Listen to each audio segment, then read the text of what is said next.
रउआ सभे भोजपुरी दर्शक श्रोता हमरा एह चैनल फिनिश भोजपुरी के लाल बटन दबा के सब्सक्राइब जरूर करी। साथे साथ घंटी के निशान के दबावल मत भूली ताकि सभी ऑडियो और वीडियो रउआ लगे सबसे पहले जाओ, वो बिल्कुल फ्री।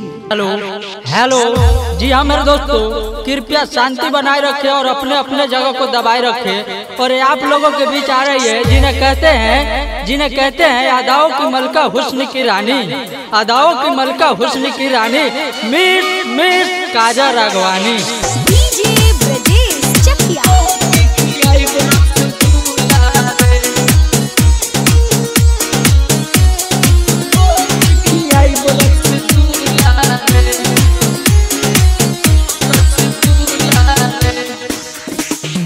झूला के बटाम को दे खुला रे, खुला रे, खुला रे। झूला के बटाम को दे खुला रे, तो के खियाई रसगुल्ला रे, तो के खियाई रसगुल्ला रे, तो के खियाई रसगुल्ला रे।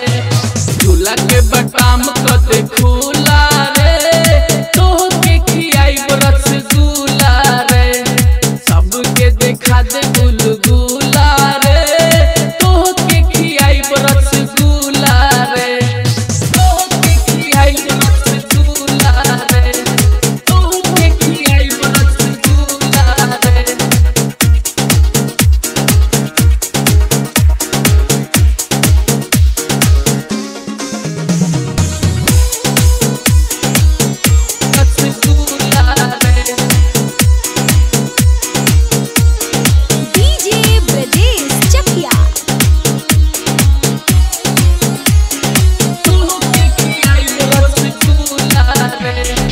सगरो जिला के बबी हऊ तू तना चल, एकरा से निमन तहार नइखे कुछो बाचल, नइखे कुछो बाचल, नइखे कुछो बाचल। सऊ से जिला के बबी हऊ तू तना चल, एकरा से निमन तहार नइखे कुछो बाचल। धोरी में करा दे अपना कूला रे, तोह के खियाई रसगुल्ला रे।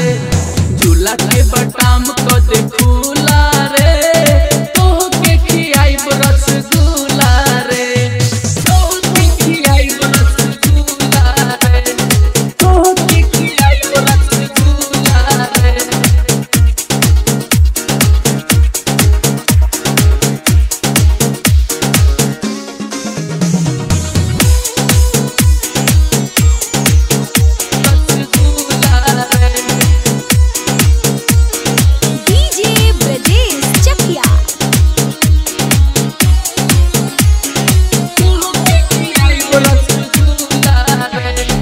पहले बरतिया तोहे देखी पानी चुए, सौसे गमजुआ छुना ओ हिला मुए, ओ हिला मुए, ओ हिला मुए।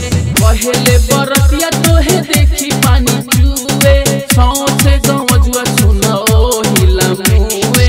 सबके देखा दे गुलगुला रे, तोह के खियाई रसगुल्ला रे। झूला के बटाम को दे खुला रे, तो के खियाई रसगुल्ला रे, तो के खियाई रसगुल्ला रे, तो के खियाई रसगुल्ला रे।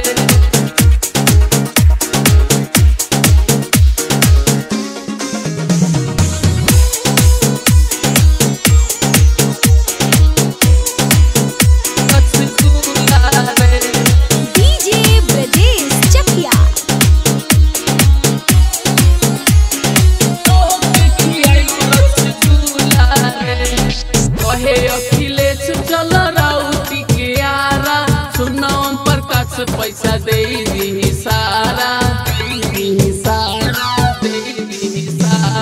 कहे अखिलेश चल राउती के आरा, सुनाम प्रकाश पैसा दे दी सारा। ना तो सबे करे लगी हुरा रे, तो के खियाई रसगुल्ला रे। झूला के बटाम को दे खुला